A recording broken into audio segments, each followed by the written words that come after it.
kembali ke Kak Tari. Nah, tadi perspektif pendidikan, Ya. ya. Kalau sekarang saya pengen tanya mengenai karir nih. Ya. Seberapa penting sih perempuan hari ini memiliki karir? Karir. Ya, seperti itu. Kalau karir, saya tanya dulu nih Kak, maksudnya karir di suatu lembaga atau gimana? Boleh secara general. Oke, jadi kalau menurut saya Kak, karir itu tidak wajib bagi seorang perempuan ya. Jadi sebenarnya perempuan itu bekerja bagi saya adalah untuk mengaktualisasikan diri. Jadi untuk dia tuh diakui sama orang lain seperti itu kan. Nah, zaman sekarang itu udah banyak cara perempuan untuk bisa mengaktualisasikan dirinya meskipun hanya di rumah. Ya, jadi kita bisa menebarkan manfaat kemana aja itu meskipun kita hanya di rumah gitu kan. Kalau dulu kita mungkin harus mobile keluar rumah gitu kan. Kalau sekarang kan dengan adanya internet, kemudahan teknologi segala macam itu kita sudah dimudahkan. Contohnya saya banyak dapat kayak konten-konten kreator perempuan yang kayak inspirasi parenting seperti itu hanya dari rumah gitu kan, dia bikin konten gitu kan, dan itu bisa memberikan manfaat kepada ibu-ibu yang lain. Jadi karir yang sesungguhnya adalah ketika kita bisa mendidik anak-anak kita tuh menjadi anak yang soleh dan soleha gitu.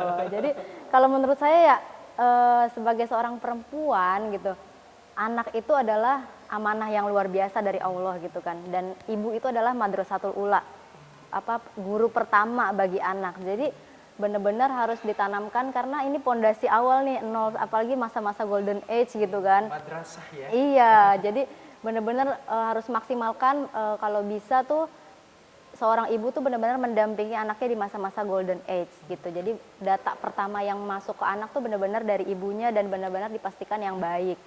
Kemudian kalau ibunya guru berarti bapaknya sebagai kepala sekolah. Jadi bapaknya juga harus ikut andil, jangan sampai kayak lepas tanggung jawab dan nggak tahu sama sekali perkembangan anak gitu kan. Jadi alhamdulillah kalau sama suami kita kerjasama gitu kan, dan saya Partner selalu ya? harus menjadi partner, dan kita selalu cerita misalkan hari ini belajar apa gitu kan, dan diceritain. Termasuk hari ini ngapain? Iya, Syuting. betul. Jadi semuanya didiskusikan, dan saya tuh yang paling sedih itu adalah di Indonesia tuh ada ininya, tagline-nya namanya fatherless. Jadi kayak anak-anak Indonesia itu kayak diindikasi banyak yang kekurangan sosok ayah gitu kan. Saking ayahnya sibuk di luar ya, gitu kan. Dari pagi sampai malam, berangkat sebelum anaknya bangun, pulang saat anaknya sudah tidur. Akhirnya seorang anak ini nggak bisa ngelihat sosok ayahnya gitu. Nah ini yang benar-benar harus sama-sama kita sadari dan kita diskusikan bersama dengan pasangan kita supaya anak-anak kita tuh mendapatkan kasih sayang yang full dari orang tuanya. Betul. Gitu. Berarti dalam hal ini perempuan menurut pandangan Kak Tari dalam perspektif berkarir adalah tidak mesti meninggalkan rumah, iya, tidak betul. mesti identik dengan korporasi atau company, tapi betul, bisa betul. dilakukan di mana saja. Betul. Ya. Dan yang paling esensial adalah ketika memiliki tanggung jawab secara sepenuhnya mengayomi, memelihara dan mendampingi anak-anak ya iya. untuk tumbuh berkembang seperti itu. Betul, Masya betul. Allah, luar biasa sekali. Nah ini kalau kita berbicara mengenai proses perjalanan Kak Tari mulai dari pendidikan sampai kemudian menjadi sekarang, kalau sedikit kita tarik lagi ke belakang, pengalaman kerja selain ngajar ada nggak yang lain? Mungkin kerja di perusahaan atau mungkin apa gitu? Oke, jadi kalau dari SMA dulu Kak Dia, saya memang bercita-cita itu menjadi guru. Dulu tuh saya dari SMA, saya tuh udah punya pikiran saya nggak mau kerja kantoran.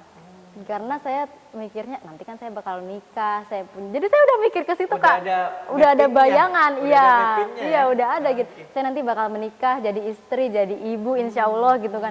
Jadi saya udah planning ke sana, makanya saya mau jadi guru karena di pikiran saya waktu itu jadi guru itu enak karena jam kerjanya itu kayaknya nggak terlalu panjang deh kayak yang di kantor gitu kan. Terus anak libur, ibu gurunya juga libur gitu kan. Jadi pas liburan kita bisa sama-sama liburan gitu kan. Nah akhirnya saya memang dari dulu meniatkan jadi guru, makanya saya masuk di pendidikan gitu kan. Dan saat kuliah pun saya memang aktifnya di ngajar privat gitu kan, terus sampai ngajar di lembaga. Tapi kalau di selain itu paling saya jadi ini Kak, jadi freelancer kayak misalkan yang tadi fasilitator gitu kan, ikut-ikut event gitu kan sama teman-teman. Karena kan di cafe itu kita ada teman yang punya kayak event organizer gitu, jadi kita bergabung di sana gitu. Jadi memang apa ya, lebih ke yang bisa diatur kayak gitu Iya, ya. Lebih betul. diatur. Kalau misalnya korporasi kan ada terikat jam kerja Iya, yang panjang. iya betul. Dan memang aturan yang lumayan ketat ya. Iya, jadi saya memang dari awal tuh udah maunya ya saya keluarga itu prioritas gitu kan. Jadi kalau di kerjaan itu yang nomor 2 lah ibaratnya gitu. Masya Allah. Nah, kalau pengalaman tak terlupakan ada nggak? Mungkin kayak sesuatu yang sangat berharga atau sangat menginspirasi atau mungkin memilukan atau sangat membahagiakan atau lucu atau menjengkelkan atau apa sih? Ada nggak pengalaman-pengalaman yang tak terlupakan yang dari berbagai hal yang tadi yang saya sebutkan, mungkin salah satunya atau beberapa kayak gitu yang sampai hari ini masih kebayang, masih Iya, diingat iya, loh. iya. Kalau pengalaman hidup ada yang paling membuat saya tuh kayak sedih sih kalau menurut saya. Ntar nangis lagi. Jadi pengalaman yang paling gak bisa terlupakan adalah saat saya memutuskan pindah ke Makassar. Itu bener-bener penuh haru gitu. Jadi di saat itu kondisi ibu saya itu lagi sakit. Lagi sakit yang harus bolak-balik rumah sakit gitu kan. Dan saya dapat kabar pindah ke Makassar. Saya itu sebenarnya bingung gitu kan. Karena saya itu anak pertama satu-satunya di keluarga. Anak pertama dan perempuan satu-satunya. Jadi yang paling kayak diandalkan gitu. Karena kan yang bisa standby misalkan jagain orang tua. Karena adik saya waktu itu sudah menikah juga. Dan laki-laki pula. Laki-laki, kemudian yang satu lagi kuliah di Semarang. Jadi waktu itu dia ngekos di sana gitu kan. Jadi yang paling itu saya bingung gitu kan. Itu yang paling saya nggak bisa lupain. Saya bingung, tapi kata ibu saya udah ikut sama suami, bilang kayak gitu. Itu yang saya ikuti gitu. Ikut aja apa kata suami gitu. Akhirnya saya ikutin kata ibu saya pindah ke Makassar dan saya melahirkan itu di anak pertama ya. Itu di masa Covid.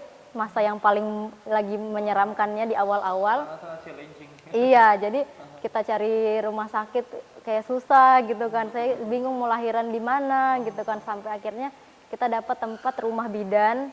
Kita lahiran di sana dan itu saya hanya berdua suami.